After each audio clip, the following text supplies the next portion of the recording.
When her husband, the Alpha King, told her to leave the palace, he called it time to rest. But she knew what it was: exile. The king was sending his queen away because in 5 years of marriage, she had yet to give him an heir. That's what the court murmured, at least, pointing as the Barren queen was escorted into a carriage, not knowing when, or if, she would ever be allowed back. She was being sent to a foreign estate. Good for her health, the king's attendant had said with a smile that didn't reach his eyes. But after days of travel down roads that went from stone to dirt through thick forest, what she ended up with was not an estate. It was a mockery. Crumbled walls, holes in the ceiling big enough to see the sky, vegetation tearing the place apart. Her new home was not a home. It was a ruin. A place for her to disappear and never be heard from again. The guard shifted uncomfortably in his saddle. Her lady-in-waiting stepped out of the carriage and made a sound like a wounded animal. But Pandra, staring at the crumbling estate, took in the sharp, brutal contrast with her past life, and smiled. Chapter 1. The manor looked like something that had died and been left to rot. Pandra stood in the remains of the courtyard and took it all in. Crumbled walls held together by stubbornness and ivy. A roof that was more holes than tiles.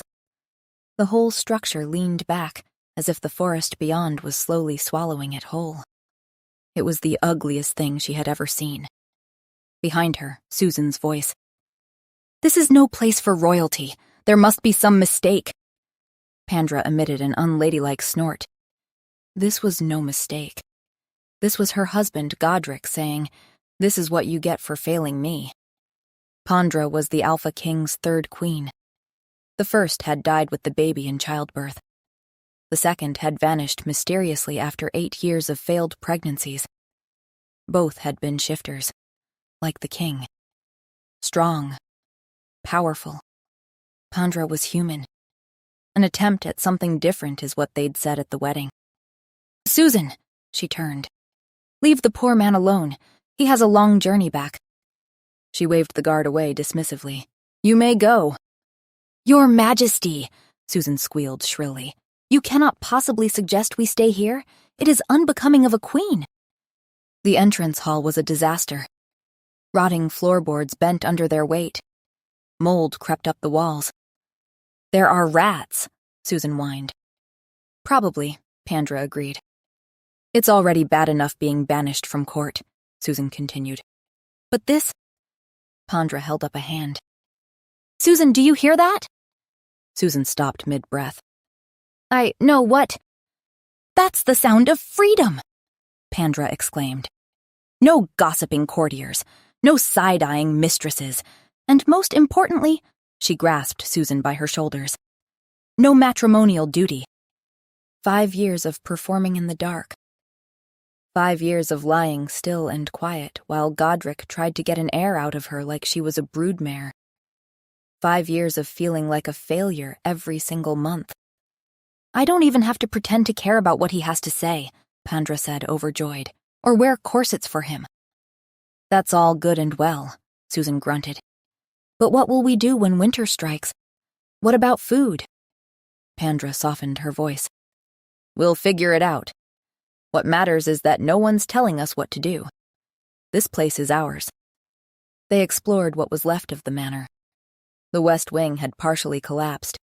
The grand staircase was rotted through, half the steps missing entirely. Water had pooled into the kitchens, turning the floor into a marsh of broken pottery and rusted metal. Finally, on the east side, they found a smaller room. 4 walls that felt solid enough. A ceiling with only one small hole in the corner. A fireplace that was intact. "This will work," Pandra said, hope flaring. Susan surveyed it with despair. "My lady, this is a servant's room." "And I," Pandra said cheerfully, "am currently a servant to no one. Perfect fit." They set to work. Susan found a half-rotted broom and swept out the worst of the debris while Pandra gathered armfuls of straw from what used to be a stable. The straw was dusty and smelled like animals and old rain. At court, she would have been mortified. Here, she felt invigorated, The window was a tougher conundrum. They needed something to block the wind. They used a rock as a hammer and some rusty nails to pin Susan's cloak over it. Susan drove the nails in with surprising efficiency. "Your late husband taught you this?" Pandra asked, holding the corner steady. "He used to let me help him with small projects," Susan said, showing her latent grief. "Said I had good hands." Susan's late husband had been a carpenter. She knew her way around flint and tinder. Pandra watched, fascinated, as Susan coaxed sparks into kindling. Time she learned how to do that too, Pandra thought. That night, Pandra lay on the floor with her cloak bunched under her head. No silk sheets, swan feather pillows, only rock-hard floor, whistling wind and the cold. And yet she couldn't stop smiling. She hadn't known what freedom felt like until today. Really, if it wasn't for that strange moaning, everything would have been perfect. Pandra's eyes snapped open. Wait, moaning? She held her breath, listening. The house creaked and groaned. An owl hooted somewhere outside. The wind wheezed through the broken windows. Then, a moan, low and pained. Pandra's heart kicked hard against her ribs. What was that? She turned her head slowly toward Susan, who was snoring softly beside her. Pandra tried to calm her racing pulse. Her hands shook as she lit their salvaged candle with the dying embers of the fire. The flame cast flickering shadows across the walls. The idea of running away was quickly squashed beneath her resolve. This was her house, and she would be damned if she went crawling back to the palace. Pandra took a deep breath and opened the door. The hinges screamed, and she froze, certain Susan would wake. Nothing. The woman could sleep through an earthquake. Pandra stepped into the corridor, candle held high. This is exactly how people die in stories. The darkness was all-consuming. The candlelight barely reached the walls. Doors hung open on either side like hungry mouths. The floorboards creaked under her weight. She walked slowly, following the invisible trail of the moan. Every instinct screamed at her to go back. But she kept walking. Another moan. Closer now. Definitely coming from deeper in the house. Pandra's pulse hammered in her throat. She held the candle higher. "Hello?" she called out. "Is someone there?" Silence. She took another step forward, then another.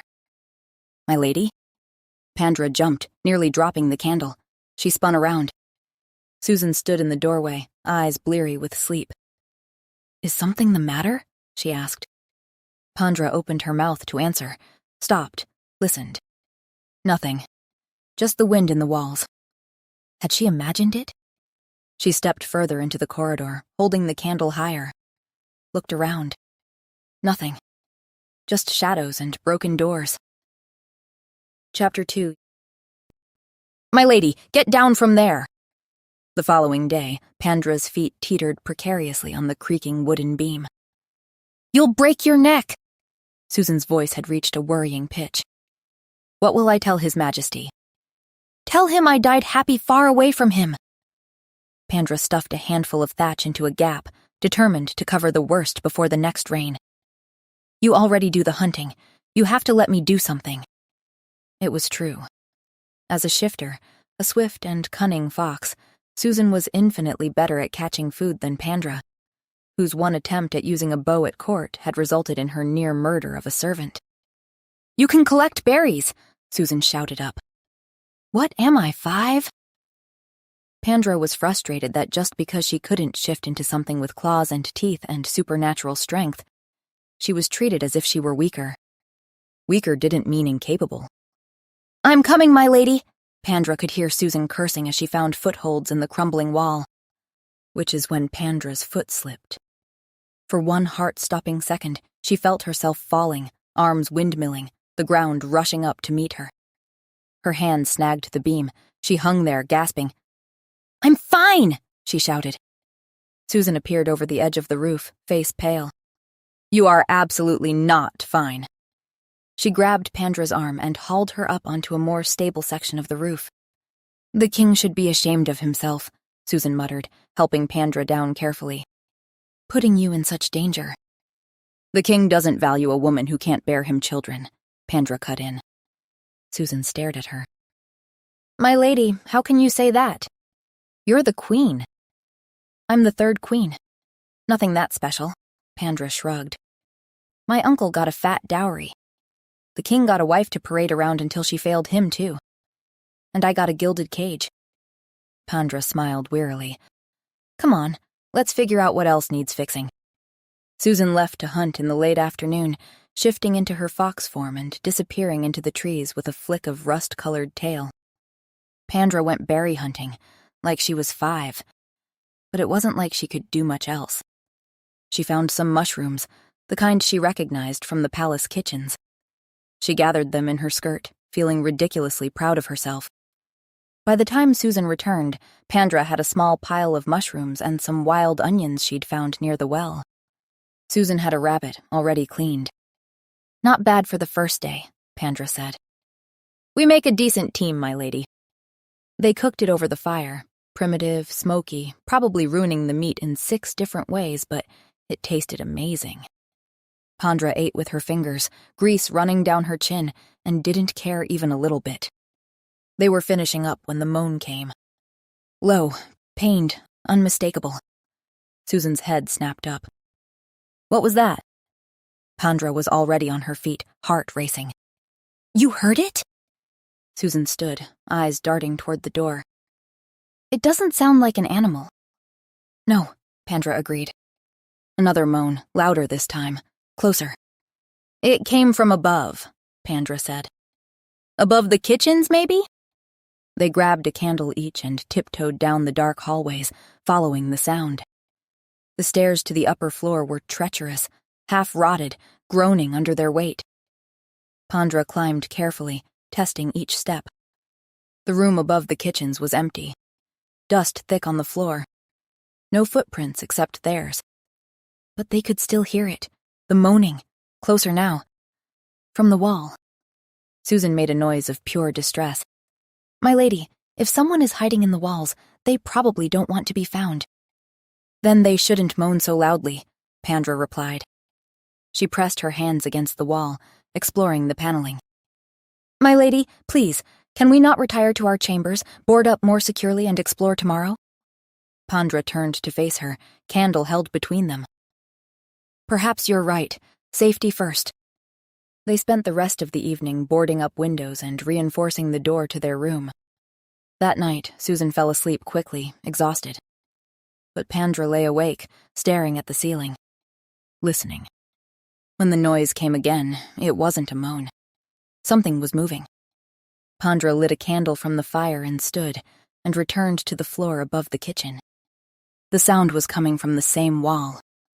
She moved closer, pressing her ear against the stone. She could hear breathing, slow and labored, right there on the other side. Her hands moved along the wall, searching. There had to be a way in, a door. Something. Her fingers found it, a gap in the paneling, barely visible in the candlelight. She pressed and the panel shifted. Pandra's breath caught. A secret door. She pushed the panel open wider and stepped onto an upward spiraling stairway. She thought of Susan, still snoring soundly. She should absolutely not investigate a hidden passage in the dark alone. She held the candle high and started climbing. At the top, the stairs opened into a small room, hidden between floors. A loud groan at her feet. Pandra gasped, looked down, and a man lay on the floor at her feet, half-veiled in shadow. Pandra stifled a scream. His clothes torn and stained dark with something that looked horribly like blood. His eyes were open but unfocused, glassy with fever. Pandra took a careful step forward. The man was in his mid-40s, dark hair plastered to his forehead with sweat. His breathing was shallow and rapid. Definitely sick. She reached out tentatively, pressing the back of her hand to his forehead. Burning. He was running a fever hot enough to kill, and black veins were visible beneath the skin of his neck. Pandra frowned. She hesitated, then tugged his collar aside with trembling fingers. The black veins spread across his chest in twisted patterns. What is that? She whispered to the empty room. The man shivered violently, a soft, wounded sound escaping his throat. Pandra stood quickly. He might be a squatter in her home, but he was dying. She couldn't let that happen. Susan would know what to do. She ran back down the hidden stairs, feet flying over stone, candlelight bouncing wildly off the narrow walls. She burst into the bedroom, breathless and wild-eyed. "Susan! There's someone upstairs! A man! He's—" The words died in her throat. A tall, broad-shouldered stranger stood behind Susan in the center of the room, one hand clamped firmly over her mouth as she thrashed against him. And there were others. A woman, maybe 50, with gray-streaked hair and the kind of steady hands that spoke of a healer. A girl, early 20s at most, leaning against the far wall with a knife held loosely in one hand. Pandra barely had time to register the spike of fear before she was yanked backward off her feet, pressed against a broad chest. The candle fell from her hands, dying on the stone floor, and plunging the room into deeper shadow lit only by the dying fire. "Where is he?" The voice was low in her ear, rough with controlled urgency, like someone who knew exactly how much force to use and wasn't using it yet. Chapter 3. Pandra didn't think. She drove her elbow back hard into her attacker's stomach, aiming for the soft spot below the ribs. His grip loosened, barely, just enough for her to feel a flicker of satisfaction. "Not a bad hit," the man said against her ear. He held her effortlessly. Shifter, she thought. The strength gave it away. "I asked you about our friend," he continued, breath warm against her ear. "Go fish," Pandra snapped. After 5 years as the Alpha King's wife, little could scare her. Her captor twisted her around firmly until they stood face to face. He was tall. Pandra had to tilt her head back to meet his eyes. Sharp cheekbones, a noble-bearing type of handsome, tempered by the outdoors and eyes pale green and intelligent. He inhaled deeply, scenting her the way shifters did. "We know he's in one of the secret passages," he said. He must have crawled in when he heard intruders. "But which one?" Pandra held his gaze. "If I show you, will you get out of here?" He smiled. "The sooner we find our friend, the sooner we leave." Susan's gaze met hers from across the room, communicating don't trust them. But what choice did they have? Fight? Against 5 armed shifters while there might be more coming? "Don't hurt Susan," Pandra said, ignoring her friend's silent protests. "You have my word." The man's voice sounded sincere. Like that meant anything from a stranger who'd broken into her house and taken them captive. But what choice did they have? "Come on then," she said. She led them all upstairs, to the wall with the panel. Pandra pressed the mechanism, revealing the narrow passage beyond with a soft click. They reached the top and Pandra stepped aside into the small hidden room, pressing herself against the wall to make space. "Kalnor!" The older woman pushed past Pandra. Her hands went to the sick man's face, checking for pulse and fever and life. "He's burning up," she said, voice tight. "Nulric, we need to give it to him right now." Pandra went still. Nulric, she knew that name. But it couldn't be. The alpha of the rogue pack terrorizing the countryside. Nulric, who'd been stealing from royal shipments and freeing prisoners from work camps. Nulric, who her husband wanted caught and executed more than anything. Standing 3 feet away, Pandra watched the man who held her move toward Kalnor, watched the way the others deferred to him with small shifts of posture. Definitely the alpha. He fished a small vial filled with dark, viscous liquid from his pocket. "What is that?" Pandra asked, affronted. "Poison?" Nulric glanced at Pandra with amusement. "What's it to you?" She bristled at his tone. "I'm not letting you hurt an innocent man in my house," she snapped. "And how do you even know he's innocent?" Nulric tilted his head, studying her with those sharp green eyes. "He could be a murderer for all you know." Pandra crossed her arms, refusing to back down. "Is he?" Nulric smiled, brief and genuine. "No." He held up the vial, letting candlelight catch the dark liquid inside. "And it's not poison. This man's been poisoned already. This is the antidote. Pandra blinked, processing. Poison. Antidote. 3 weeks ago. Maybe 4. She'd been passing her husband's study when she'd overheard voices discussing the rogue problem. The king and the palace alchemist. The poison is revolutionary, the alchemist had said. It targets the shifter metabolism specifically, excruciatingly painful, and nearly impossible to cure without the exact antidote. Her husband had laughed, like the idea of slow, painful death was delightful. Looking at the black veins spreading across Calnor's skin like cracks in porcelain, at his fever-bright face slick with sweat, twisted guilt in her stomach. Fine, she said. Nulric uncorked the vial with his teeth and placed it to Calnor's lips. Come on, Cal, he murmured, voice soft in a way Pandra hadn't expected. Drink.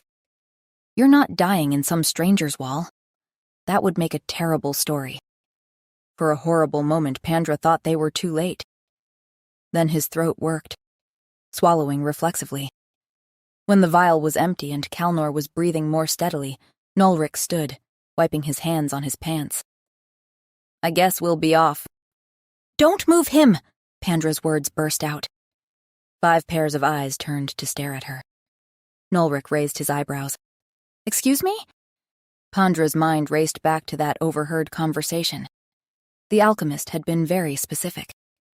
If anyone is poisoned and you wish to save them, Your Majesty, administer the antidote immediately. But do not, and I cannot stress this enough, do not move them for at least a week. 2 weeks if the poison has significantly progressed. The antidote needs time to circulate to the heart properly. Any movement will disrupt the process and the patient will die anyway, just slower. Pandra took a breath. It won't work if you move him, she explained. He needs to stay still. Pandra paused, thinking back to the alchemist's exact words. The marks need to be all gone first. She pointed at Calnor's neck, at the root-like black veins under his skin. How do you know that? Nulric's voice was charged with suspicion, and Pandra felt a thrill of danger. These were shifters being hunted by her husband. Telling them she was the king's wife would not go well. She tried to sound casual. I've seen this poison before. Nulric watched her for a long moment, then he shrugged. Well, can't argue with that. Of course we can argue with that, Aster rounded on him. It's not safe here. Safer than moving him to however long it takes to get to your camp, Pandra interjected. Aster whirled on her, eyes flashing gold. You don't know anything!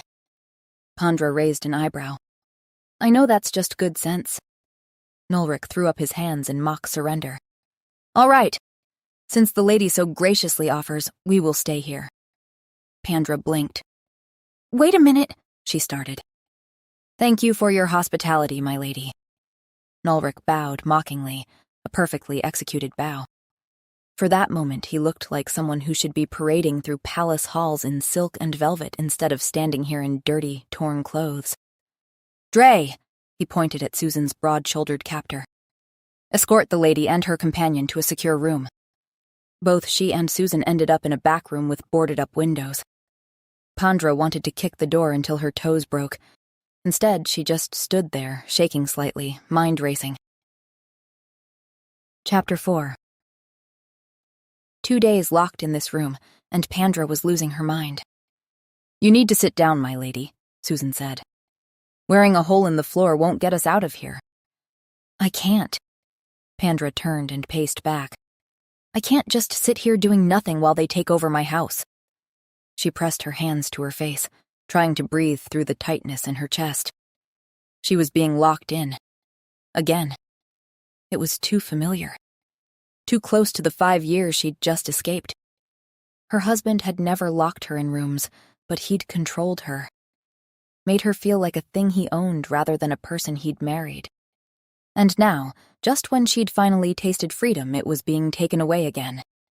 We should just wait it out, Susan said gently. No. Pandra spun to face her. We need to prove that we're worth keeping alive.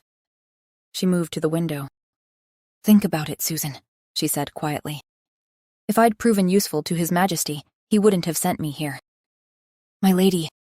Susan's voice was strange. Pandra turned. I don't regret it. I'm glad I've been sent away. Susan grimaced. No, my lady, she whispered. I was going to say most of these rogues are shifters, and shifters have excellent hearing. Pandra's stomach dropped. You're right. We have to be careful. Susan squeezed her hand, just as footsteps approached in the hallway, making them both tense. The lock clicked. The door swung open. It was the sandy-haired rogue from before. The young one who'd kept apologizing while restraining Susan. How's the patient? Pandra asked. Fine. The rogue shrugged. He was clearly lying.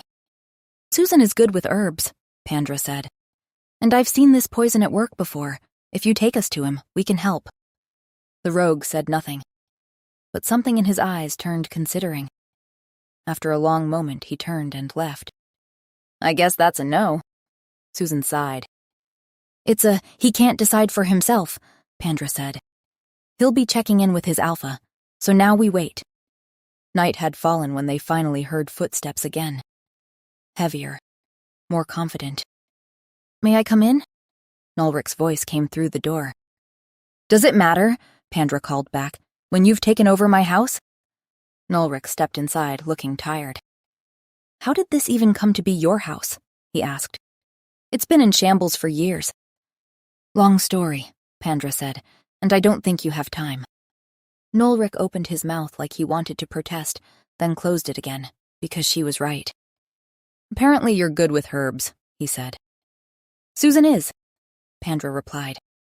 I can help her and monitor your patient's condition. Nulrich looked at Pandra for a long moment, eyes sharp despite the fatigue and very green in the candlelight. Fine, he said. Aster will stay with you. As they walked through the manor, Pandra's eyes were everywhere. People moved through the halls with purpose, a woman carrying water, 2 men sharpening weapons. More approached Nulrich as they walked, asking questions in low voices. How many of you are there? Pandra asked. Nulrich glanced at her. Don't concern yourself with that, my lady. It's my home, Pandra said. You do seem unusually fond of this ruin, Nulrich observed.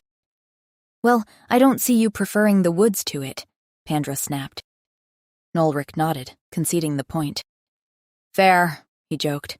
I too prefer this hole-filled roof and the rats over the damp, moss and poison ivy-filled woods. Something hot flared in Pandra's chest.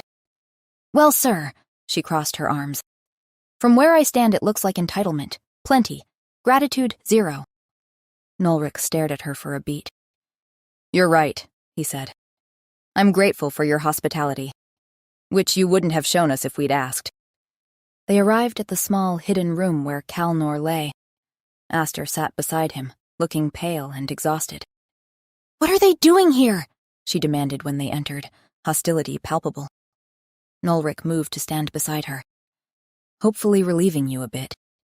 You look like you need rest. I'm fine, Aster snapped automatically. Nulrich crouched down to her level. You're exhausted, kid. Go lie down. His hand touched Aster's shoulder. Just briefly. And yet, her eyes widened immediately. Pandra watched the flush spread across her cheeks, visible even in the dim candlelight. The girl definitely had a crush on her leader. And Nulrich had no idea. Susan moved immediately to Calnor's side, professional and focused. His fever is still running high, and yet you haven't been giving him water?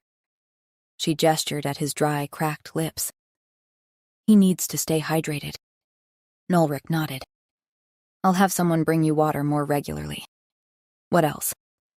Susan launched into a list. Practical, efficient. Cool cloths for the fever. The herbs she'd requested, made into tea if possible. They got to work. Getting the fever down was actual work. At one point, Pandra felt her stomach turn. You all right, my lady? Susan asked. Fine, Pandra managed. Just the smell. Susan glanced at her then. Might be pregnant, my lady. I remember my sister hated this smell when she was with child. The words hung in the air between them until Pandra laughed, sharp and dismissive. They went back to work. But in the back of Pandra's mind, a small seed of awareness had been planted. Late, my courses are late. Chapter 5. 10 days passed. 10 days of Susan fussing over Calnor like a mother hen whilst he grumbled that he was fine. You need to drink more water, Susan would say. I'm not a plant woman. I don't need watering every hour. It went on and on like this, until all Pandra could do was escape with any flimsy old excuse. That morning, she escaped towards the kitchen. She passed many of the crew on the way. The manor had effectively transformed from abandoned ruin to functioning base of operations. Pushing through the kitchen door, she expected to find Dre preparing the evening meal. Instead, she found Nolric slumped in the corner, half hidden in shadow. Fast asleep. She'd never seen him not handling 6 problems at once. She moved quietly to the water barrel. Nolric jerked upright with a gasp, eyes flying open. "Lena!" he gasped. He blinked rapidly, eyes still caught somewhere between nightmare and reality. "Well," Pandra said into the heavy silence, "I guess Lena left quite an impression." Nolric's eyes snapped to her face. She watched him come fully awake in stages, awareness flooding back, then recognition. He cleared his throat, color rising to his cheeks. "What are you doing here?" he asked. "Getting a drink," Pandra said. Nolric rubbed his face with both hands. "Good. I could use one too." Spontaneously, Pandra tossed the water in his face. Nolric blinked. "Did you just—" "You asked for a drink." Pandra fought to keep her expression innocent. "You just didn't specify how you wanted it." Nolric stared at her for another beat. "Fair enough," he grinned.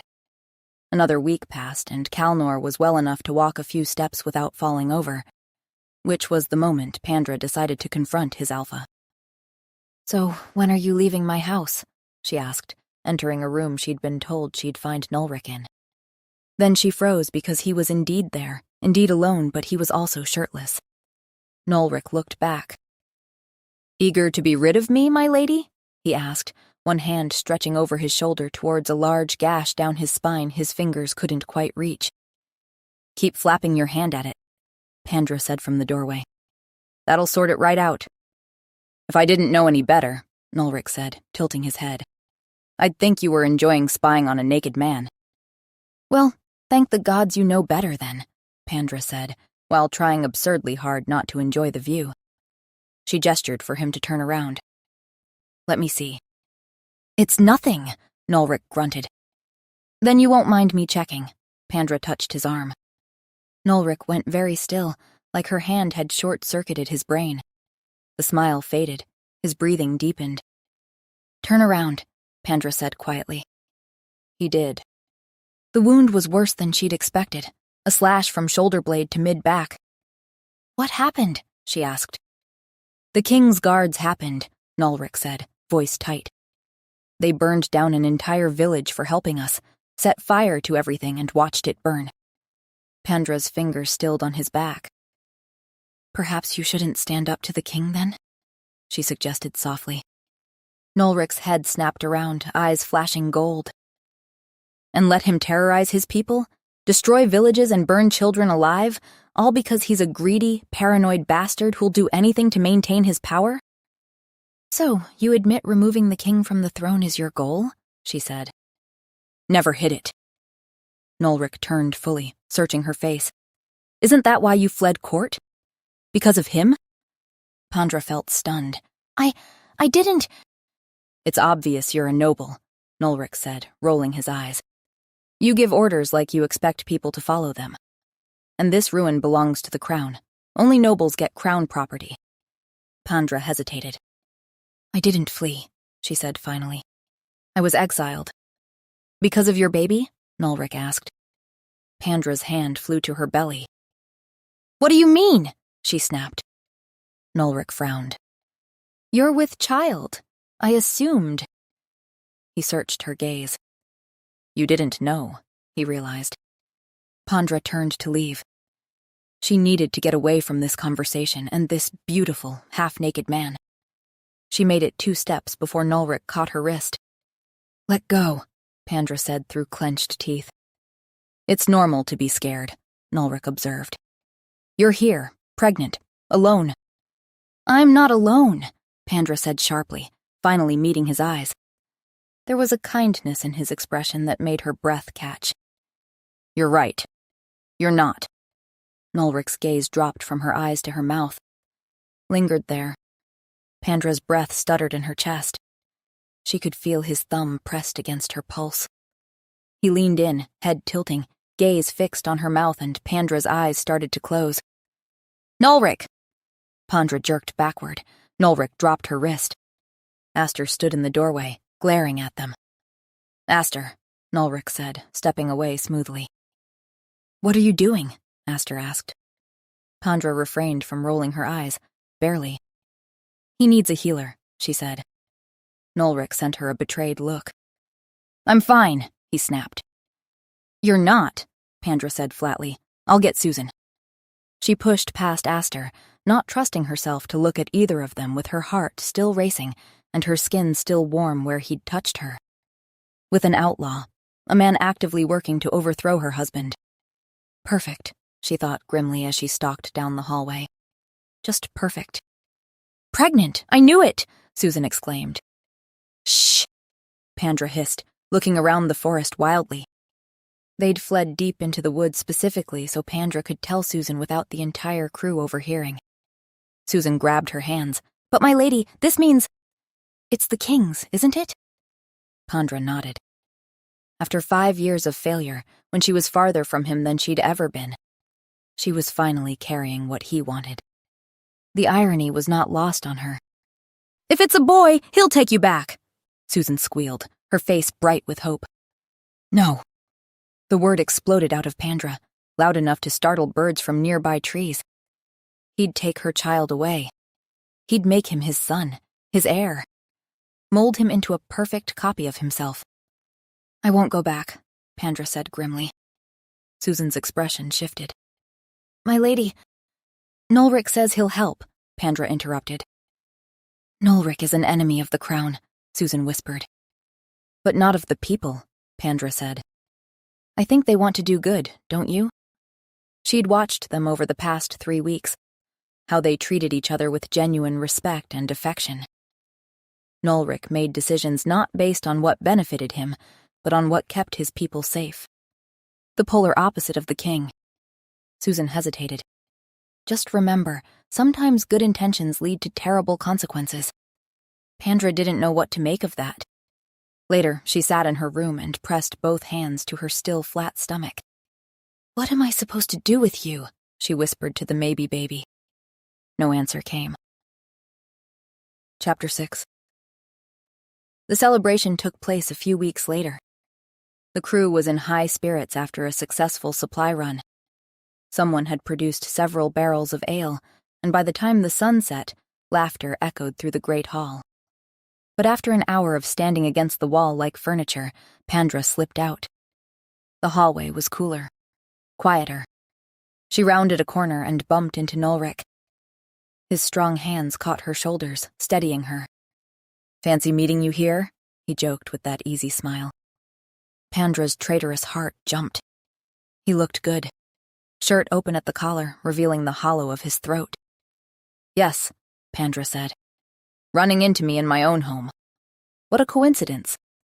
Nulric's smile faltered slightly. "Are you still so eager for us to leave?" "No," Pandra said quietly. "I'm not so eager for you to leave." Their eyes met, held.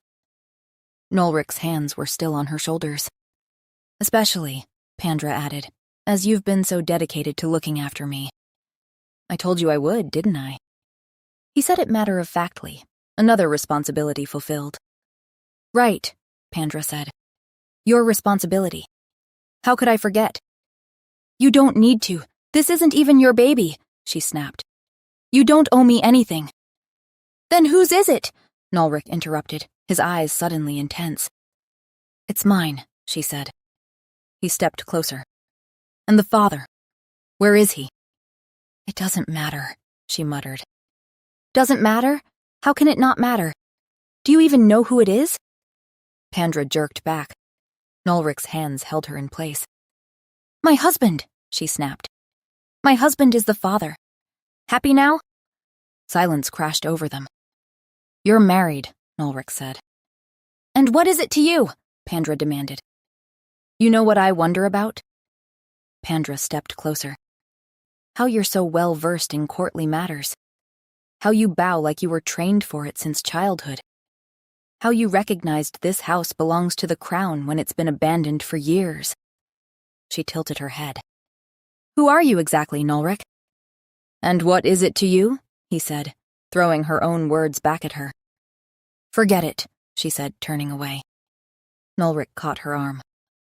If you lost him, if he's been captured or you don't know where he is, I could help you find your husband. I have contacts, resources. Something broke in Pandra's chest.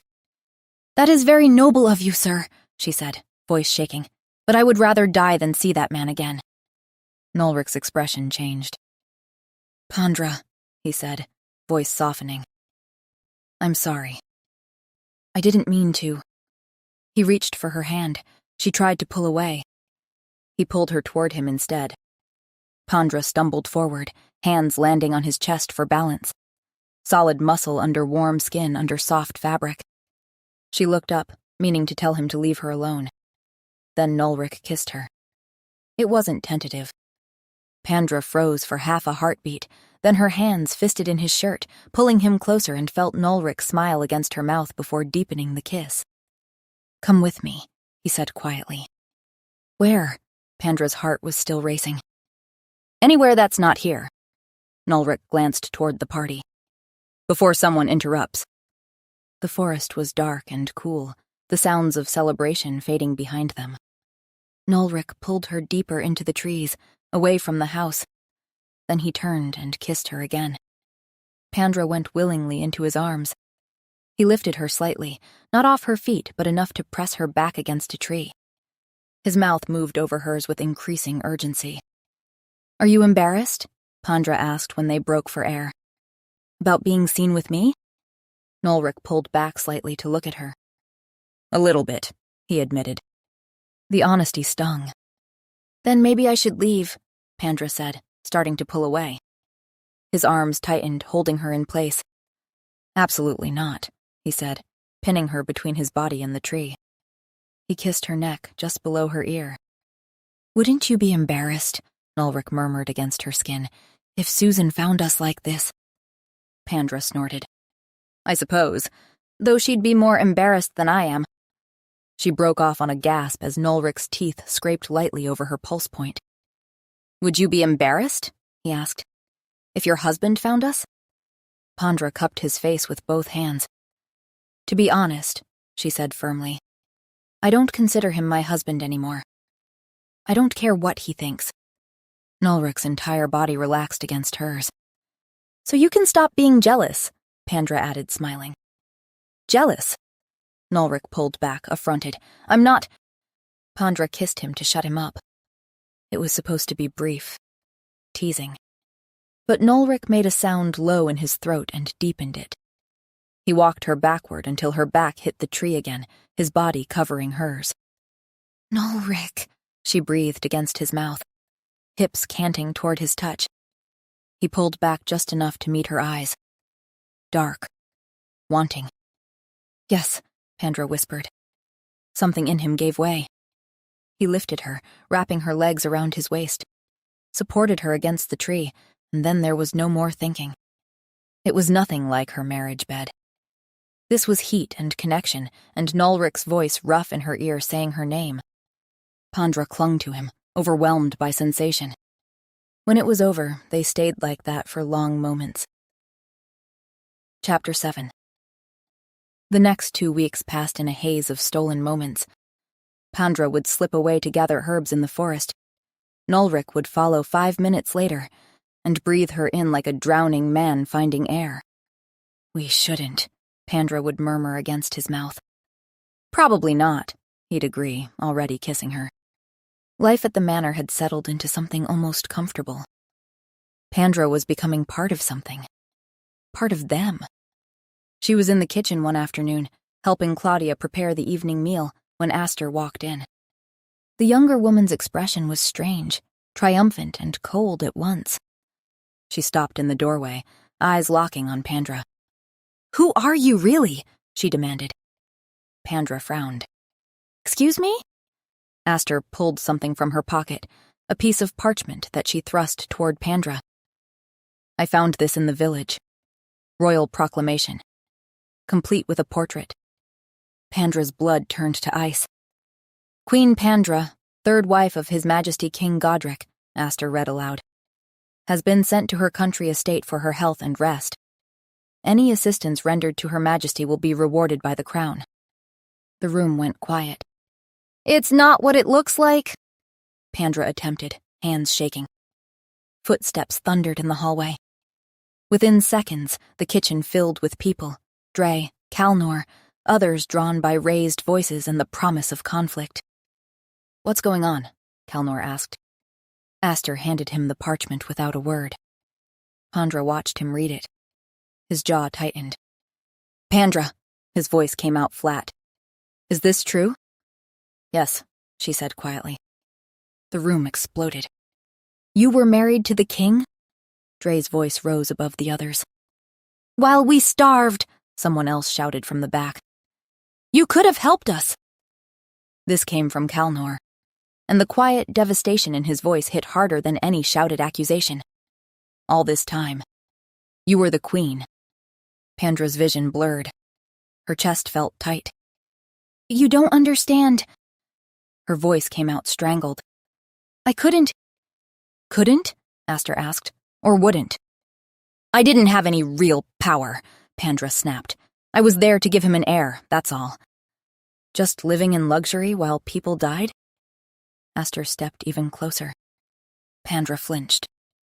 "My mother died because we couldn't afford medicine," Aster continued. "Medicine that was sitting in your palace stores." "I didn't know," Pandra tried. "You didn't look!" Aster shouted, and the accusation echoed off the kitchen walls. The words hit like knives, all the sharper because Pandra knew them to be true.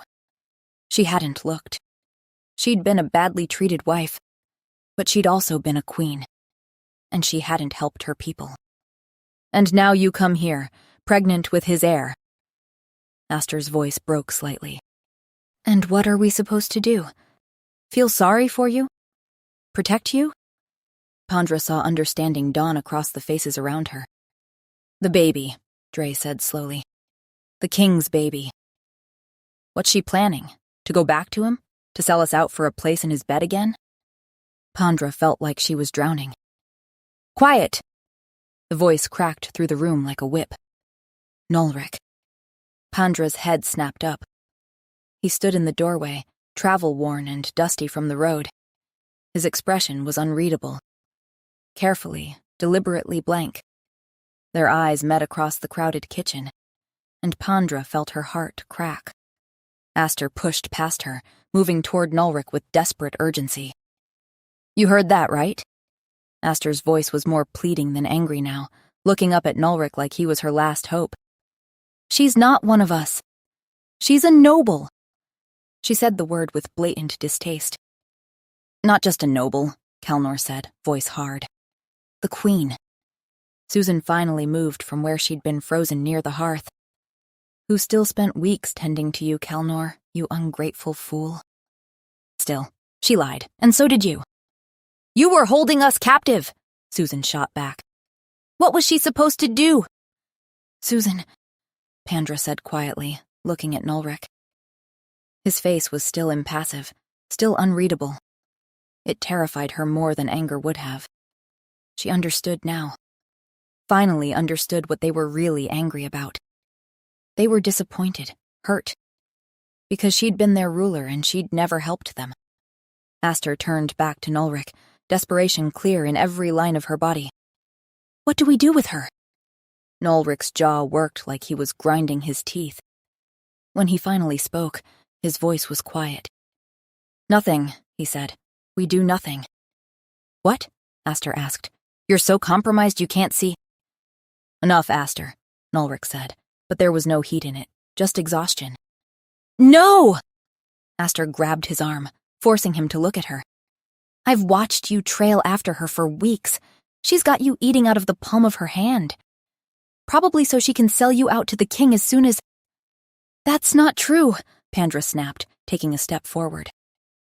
Shut it, Aster whirled on her. We need a leader who's focused on what matters, not on— She waved dismissively at Pandra. Whatever distraction the queen's skirts provide. Nulric flinched. The movement was small but visible. Aster turned back to him. Her voice softened. You always do what's right, Nulric. You'll do what's right now. She squeezed his arm. You'll do what's right for us. For the people who need you. Then she left, and the others did too, and suddenly Pandra and Nulric were alone, staring at each other across the kitchen. He looked sad. So deeply, profoundly sad that Pandra wanted to cross the room and hold him. I wouldn't sell you out to him, Pandra said finally. Nulric's shoulders sagged slightly. I know. I hate him, Pandra continued. I hate my husband. Nulric looked away, jaw tight. 5 years, Pandra said. I was married to him for 5 years. I couldn't give him an heir, so he sent me here to humiliate me. To get rid of me. Why didn't you tell me? Nulric asked. Because I was scared, Pandra said. Because you're trying to overthrow my husband and I thought you'd kill me or ransom me. Nulric's head snapped around at that. You really think I'd hurt you? He asked. Wounded. No, Pandra sighed. I don't. I'm sorry. I should have told you sooner.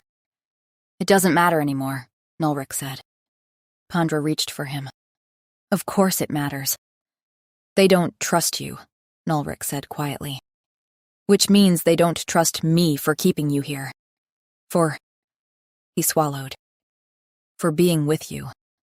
The shame in his voice hit Pandra like a slap. You're allowed to have relationships, Pandra said, trying to keep her voice steady. You're allowed to want things. Want things? Nulric asked. At a time like this? When no one in this entire kingdom is allowed to have anything? He turned away from her. Aster's right. I can't afford to be distracted. Not now. We're leaving, he said. Tomorrow, first light. Pandra stumbled backward, hand reaching for the wall. Don't, she said, and her voice came out so small. I have to, Pandra, Nulric said, and his voice shook. I have to. She reached for him with both hands. I'm asking you not to, because I— Don't, he said, turning away. I love you, she exclaimed. The words tore out of Pandra before she could stop them. Nulric froze. He turned around slowly, and the look on his face made Pandra want to die. I don't deserve you, he said quietly. Pandra recoiled. What are you talking about? She asked, voice hardening. Nulric turned then. I'm sorry, he said quietly. I can't make the wrong choice again. Then he walked away, leaving Pandra's heart in pieces on the floor. Chapter 8. 6 weeks passed. Pandra's stomach grew. The baby made itself known with waves of nausea that hit at random. The bump was undeniable, a constant reminder of the future she had to face alone. At night, lying in bed, she'd remember the way he'd looked at her, the way his hands had felt against her skin. She'd wonder where he was, if he was safe, if he thought about her even half as much as she thought about him. Then, one freezing evening in early winter when the first snow had started to fall, someone pounded on the door. Pandra's heart leapt into her throat. And there he was. Nulric stood on her doorstep, snow dusting his shoulders, that infuriating grin on his face as if he had never left. Fancy running into you here, he said. Pandra stared. He looked terrible. His smile didn't quite reach his eyes. And when their gazes met properly, when he saw her, the grin faltered. He deflated, visibly. Missed me? He joked, but his voice came out rough. Pandra opened her mouth to say something cutting. Then she noticed the limp figure hanging between Nulric and Dre's shoulders. Aster. Her head lolled forward, hair plastered to her face with sweat. Poisoned. "Inside," Susan said immediately, pushing past Pandra. "Quickly, bring her in." They carried Aster through the kitchen to the small room Pandra and Susan had been using. "The antidote," Susan was saying. "Do you have it?" "I do," Nulric said quietly. "Where?" Pandra snapped. Nulric met her gaze. The world narrowed to just them. To those green eyes she'd dreamed about. Her heart skipped. "It's right here," he said. Pandra blinked. "What?" Nulric held her gaze for another beat, then he broke eye contact and strode out of the room without another word. A beat later, Pandra marched after him. "Why would you leave something so precious here?" She exploded at his back as he strode down the corridor and up the main stairs. "Because I trust you," Nulric said. He stopped on the mezzanine landing, ran his hands over the stone, searching for something. He found a loose stone and prized it from the wall with his fingers. From the hole behind it, he drew out a small vial filled with dark, viscous liquid. "You're unbelievable," Pandra said. "I know," Nulric said. He turned to face her. "I know, and I'm sorry. But right now, I need—" "You need," Pandra interrupted. "It's always what you need, isn't it?" She saw him flinch. "Well then, take what you need, I guess," Pandra said, turning away abruptly. "That's what you're good at." She made it 3 steps before he grabbed her arm and pulled her back. "I hid it here because—" He hesitated. "Because one day I wanted an excuse to come back to see you." Pandra stared at him. "At least you admit you need an excuse to see me," she snapped, pulling her arm free. "Like I'm some sort of guilty pleasure or something." She disappeared into a side bedroom and slammed the door shut. Pressed her back against it and slid down until she was sitting on the floor. And cried. By midnight, color had returned to Aster's cheeks. Her fever had broken. She slept peacefully. Pandra had returned to the sick room once she'd composed herself, eyes red but dry. In the small hours before dawn, Aster woke properly. Weak but conscious. "Water," she croaked. Pandra helped her drink as Nulric appeared in the doorway, leaning against the frame. "How is she?" he asked, his voice rough from disuse. "Better," Pandra said, looking away. "Good." Nulric stepped into the room properly. "Thank you for helping. Really, He swayed suddenly, catching himself against the doorframe with one hand. Pandra's head snapped up. "Nulric?" "I'm fine," he said, but his voice sounded strained. "Just tired?" He didn't look fine. He looked gray. Pandra stood. "When did you last sleep?" "I'm fine," Nulric repeated. He pushed off from the doorframe and took a step forward. His knees buckled. Pandra lunged across the room, catching him before he hit the floor. "Nulric!" She went to her knees, struggling to support him. "What's wrong with you?" she demanded, fear sharp in her voice. His skin was burning. His eyes were unfocused. "Nothing," he assured her, but the word came out slurred. "Just need rest." Pandra looked down, scanning his body for injuries, and saw it. A flash of black at his collar. Her breath stopped. Black veins, spreading from his collarbone toward his heart. "It's not as bad as it looks," Nulric managed. "When?" Pandra demanded. "When did this happen?" He looked away. "Same ambush as Aster," he admitted. Pandra grabbed his face with both hands, forcing him to focus on her. "You just decide your life matters less?" "I love you," Nulric murmured. Pandra froze. "I love you," he repeated. "I should have said it before. I should have—" His eyes rolled back. "Nulric!" Pandra screamed. "Susan! Dre! Someone help!" They got him onto the bed beside Aster. It took all of them. Pandra, Susan, Dre, who'd come running at the screaming, and Calnor, who'd appeared from whatever watch he'd been keeping outside. "His fever's worse than Aster's was," Susan said quietly. "How long does he have?" Pandra asked. Calnor's expression darkened. "Days, maybe less. He pretended he wasn't hit." Stupid bastard kept saying he was fine. There has to be more antidote, Pandra said desperately. That was the last of it, Dre said quietly. We used everything we had left saving Aster. Then where do we get more? Pandra demanded, standing. The king's private stores at court, Kalnor said, defeated. That's the only place. We used to have someone on the inside who could access them, but he was caught. We'd need weeks of reconnaissance to even attempt another infiltration, and— We don't have weeks, Pandra interrupted. I'll go. I'll fetch the antidote from court.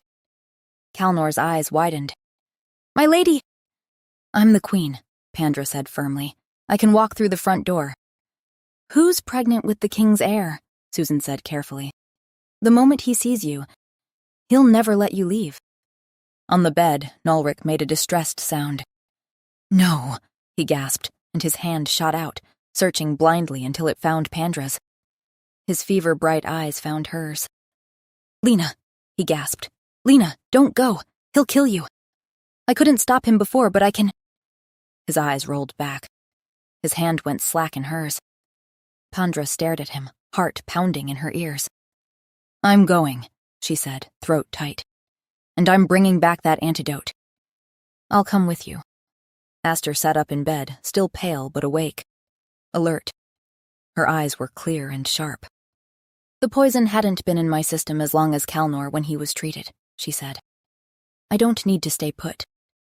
She looked at Pandra steadily. We'll get the antidote. A moment of silence fell over the room. Everyone looking at each other. All right, Pandra said finally. Let's go steal from the king. And for the first time since they'd met, Aster smiled at her. Small and grim, but real. Chapter 9. The palace looked exactly the same as when she'd left. Same marble columns, perfectly manicured gardens. But Pandra was different now. And that made all the difference. Your Majesty!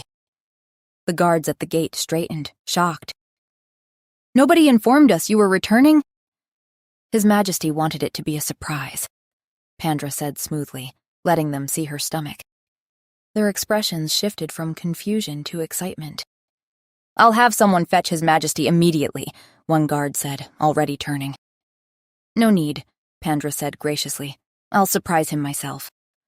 She swept past them before they could protest, Aster trailing behind, playing the role of concerned midwife to perfection. She found the king in his study, as expected. Shock rippled across his face at the sight of her. Pandra. His eyes dropped to her stomach. Widened. You're— She let her hand rest on her belly and smiled beatifically. I am. He moved around the desk toward her. Why didn't you send word? I would have sent an escort. I thought the news best delivered in person, she replied. After so many years of disappointment. This is— The king actually smiled. Truly wonderful, Pandra. How far along? 4 months, Pandra said. I wanted to be sure before returning. The first few months are delicate, as you know. I thought it best to rest in the peace and quiet you so generously provided. She smiled, making it sound like the exile had been a gift. The king's chest puffed slightly. Of course, you must be moved to my chambers immediately, he said, already summoning the servants. Better security, better care. That would be lovely, Pandra said. Though I do have my midwife with me. She's been invaluable. Of course, the king said, barely listening. Within the hour, Pandra's meager belongings were being moved to the king's wing of the palace, a part of the castle she'd never been allowed in during their marriage. But now she was a valuable commodity. The king's chambers were opulent. Gold leaf on the ceiling, tapestries worth more than villages. And on the wall opposite the bed, a portrait. Pandra stopped dead when she saw it. A woman. Young. Beautiful. With dark hair, pale skin. Familiar sharp cheekbones and sharp green eyes. She looked exactly like Nulric. Admiring your predecessor? The king stood in the doorway, holding a goblet of wine. Who is that? Pandra asked carefully. Queen Adelina. the king said, moving into the room. He looked up at the portrait with something that might have been nostalgia. My first queen. Adelina. Lena. Pandra looked at her green eyes. Could she be related to Nolric? She died in childbirth, they say, she probed carefully. Ironic, the king replied. 3 years she failed to conceive, and when she finally did, the birth killed her and the child. He took a sip of wine. Weak constitution from poor blood. What about her family? Pandra asked, trying to keep her voice neutral. The king's expression darkened. Traitors, the lot of them. When Adelina died, they had the gall to accuse me of murder. He waved a hand dismissively. Nonsense, of course. They were so grief-stricken they began plotting against the crown. It wasn't simply casual cruelty in his tone that made Pandra's stomach turn. 5 years in court, and she could read who was lying like a textbook. And she knew the king's tells more than most. Lena hadn't died in childbirth, and her family had been right. The king had murdered her. Probably because he thought her incapable of bearing him an heir. What did you do? She asked. What I had to, the king said simply. Can't have traitors plotting rebellion, can we? Her twin brother was the worst of them. The Duke of Ashfolk. Pandra felt the room tilt. That's the past, the king said, moving towards her. You're the future now. You and my son. Pandra forced herself not to pull away. That night, Pandra lay in the enormous bed in the king's chambers, staring at Adelina's portrait in the moonlight. Nolric's sister, murdered by the king for failing to produce an heir. Just like Pandra would be if she didn't escape. She had to get the antidote. Fast. According to Calnor, the king kept his private medical stores locked in a room near his study. The problem was getting the key off him. Pandra came up with a plan. She let 3 days pass to lull him into a false sense of security. On the 4th night, Pandra sat across from the king at dinner.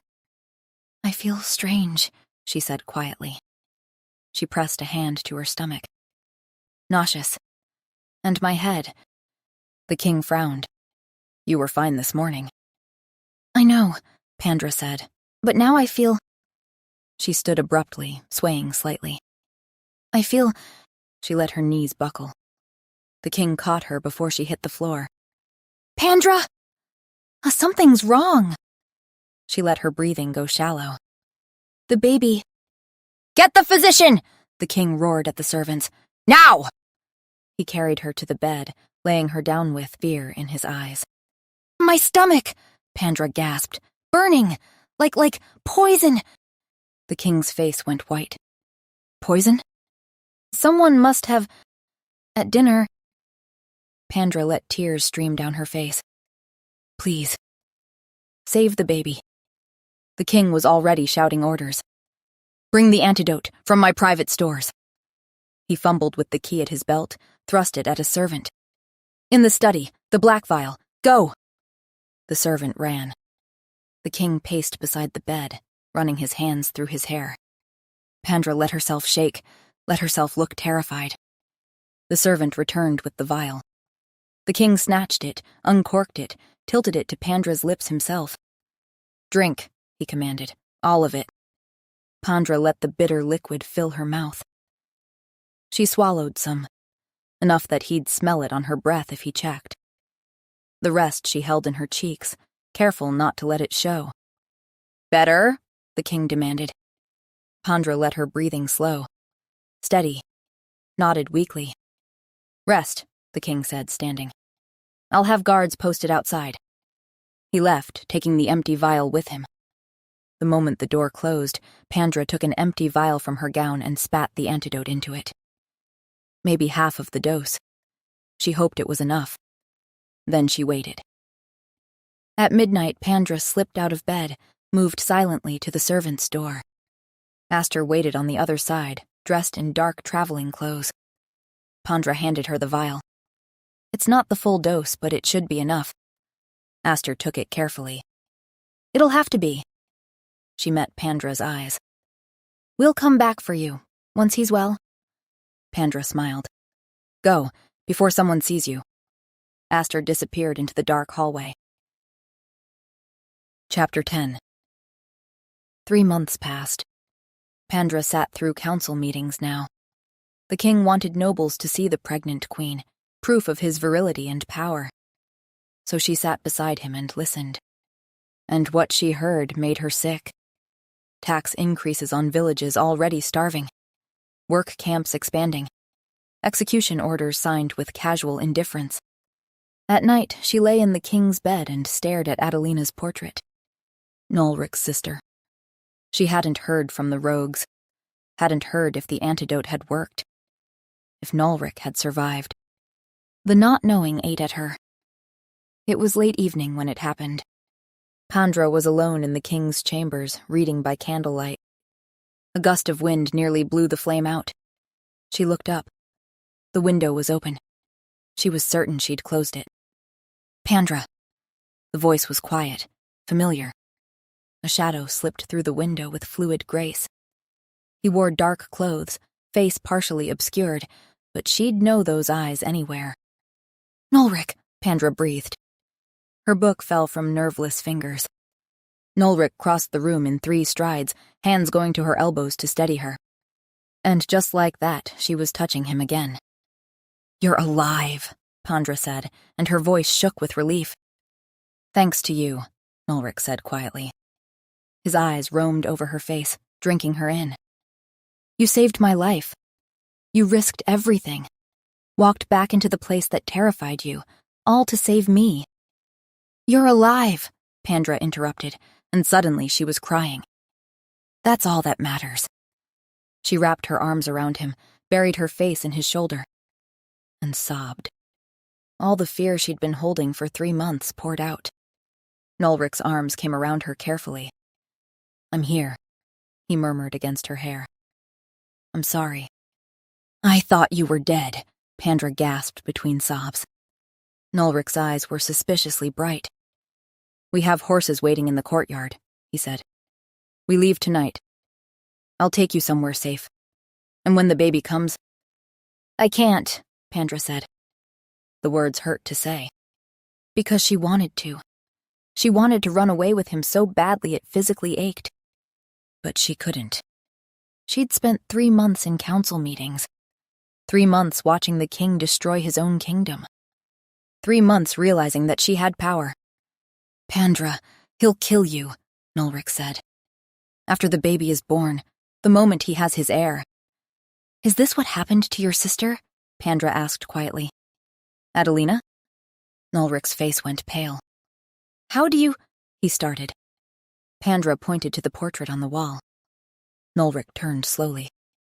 For a long moment he just stared at his sister's face. She couldn't conceive for 3 years, he said finally. When she finally did, she was so happy, so relieved. His voice cracked. She thought she was safe. Pandra's chest tightened. But she lost the baby, Nulric continued. Miscarried at 7 months. And the king? He stopped, swallowing hard. He said she'd failed him, that she was useless. He took a shuddering breath. She tried again. Got pregnant again within 6 months, and lost that baby too, and then... His hands clenched into fists. Within a week, she was dead. Poison disguised as complications from the loss. Nulric turned to face her fully. I was at court when it happened, he said, living in my comfortable rooms, attending parties, laughing with nobles, eating 5-course meals while my sister... He stopped, swallowed hard. I knew the king was difficult with her.